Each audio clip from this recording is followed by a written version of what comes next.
नमस्कार दोस्तों, मेरा नाम भारती विश्वकर्मा मुंजीसा है। मैं एक काउंसलर साइकोलॉजिस्ट हूँ। मैंने आपको अपने पिछले वीडियो में बताया था कि फोबिया क्या होता है। आज मैं आपको बताऊंगी कि ओसीडी डिसऑर्डर क्या होता है। ओसीडी डिसऑर्डर का फुल फॉर्म है ऑब्सेसिव कंपल्सिव डिसऑर्डर। इसे हम मनोबाध्यता विकार भी कहते हैं। ओसीडी एक चिंता मनोविकार रोग है। इसमें यह होता है कि व्यक्ति को कोई भी विचार, कोई भी काम को वो बार बार करता है, जिसके लिए वो बाध्य हो जाता है करने के लिए।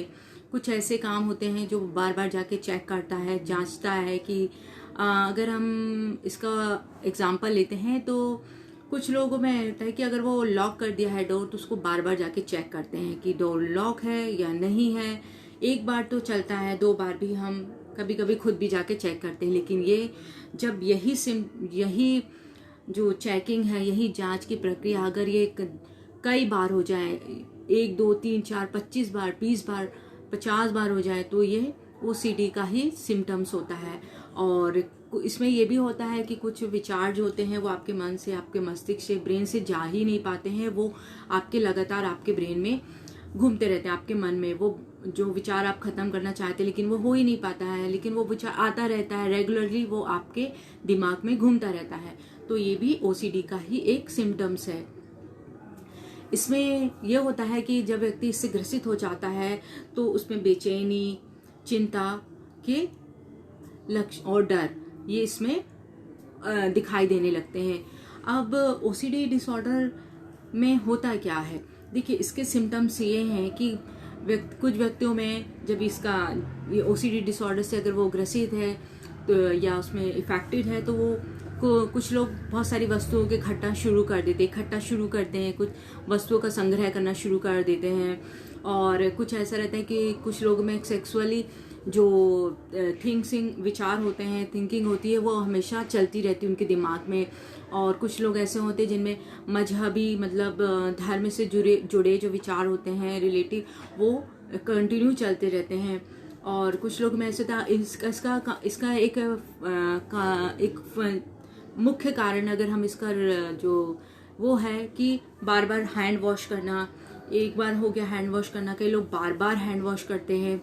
और बार बार घर की साफ सफाई करना, कई महिलाएं को आपने देखा होगा वो दिन भर साफ सफाई करती रहती हैं और नॉन स्टॉप उनका चलता रहता है, वो करती रहती हैं सफाई। एक बार अगर बेडशीट धुल गई तो उसी बेडशीट को दोबारा फिर धुल दें, फिर तीसरी बार उसको वॉश कर लें।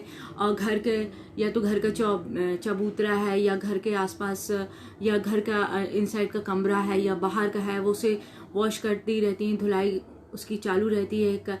ये चाहे ठंड में हो, बरसात में हो या गर्मियों में। कई महिलाओं में ये आदत पाई जाती है कि वो इसको दोहराती रहती हैं और ये ओसीडी का ही एक सिम्टम्स होता है। कुछ लोग अपने विचारों को रोक नहीं पाते हैं, कंटिन्यू चलते रहते हैं, ये भी ओसीडी में ही आता है। अब हम अगर कहें कि इसके कारण क्या है आने का, तो ये देखिए एक आनुवांशिक भी होता है। कई बार ओसीडी की जो विकार होते हैं, जो प्रॉब्लम्स होती है, वो हमारे जेनेटिक भी होती हैं। और इसका दूसरा है कि मस्तिष्क जो हमारे ब्रेन होता है, ब्रेन में कुछ रासायनिक गड़बड़ियों के कारण भी ये होता है। जैसे सेरोटिन नामक रसायन होता है, उसकी गड़बड़ी के भी कारण ये होता है। और दूसरा है अपना मनोवैज्ञानिक कारण, साइकोलॉजिकल कारण और सामाजिक कारण, इन सोशल, इसके वजह से भी ओसीडी हम हो जाते हैं। ओसीडी व्यक्ति में होती है। और अगर हम इसका ट्रीटमेंट बताएंगे तो इसका ट्रीटमेंट ये है। ओसीडी आजकल वैसे भी देखिए बहुत ही